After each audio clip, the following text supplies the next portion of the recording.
పవిత్ర కార్తీక మాసం సందర్భంగా విజయవాడ ఇంద్రకీలాద్రిపై కొలువే ఉన్న కనకదుర్గమ్మ గాజుల అలంకారంలో భక్తులకు దర్శనమిస్తున్నారు. గాజుల అలంకారంలో అర్ధరాత్రి 1 నుంచి అమ్మవారు దర్శనమిస్తున్నారు. 5 లక్షల గాజులతో అమ్మవారిని అలంకరించారు ఆలయ అధికారులు.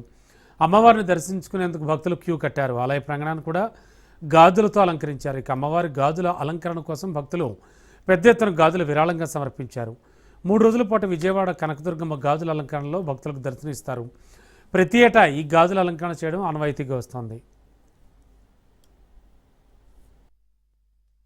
కార్తీక మాసంలో గాజుల అలంకరణ అనేది ప్రత్యేకంగా ఎక్కువగా మహిళా భక్తులు వచ్చి అమ్మవారిని దర్శించుకుంటారు. ఎందుకంటే అమ్మవారిని ఈ రూపంలో దర్శించుకుంటే అన్ని శుభాలు మరియు మంచి జరుగుతుంది, మాంగళ్యాన్ని ప్రసాదిస్తుందని చెప్పేసి అమ్మవారి మీద నమ్మకం. అదేవిధంగా మనకు ఈ కార్తీక మాసం ఎవరికి తెలిసిందే 22 నుంచి స్టార్ట్ అయింది. వచ్చే నెల 21వ తారీఖు దాకా కూడా ఈ కార్తీక మాసంలో మనకు మల్లేశ్వర స్వామి దగ్గర రోజు ప్రత్యేకమైన రోజులలో రోజుకు 3 సార్లు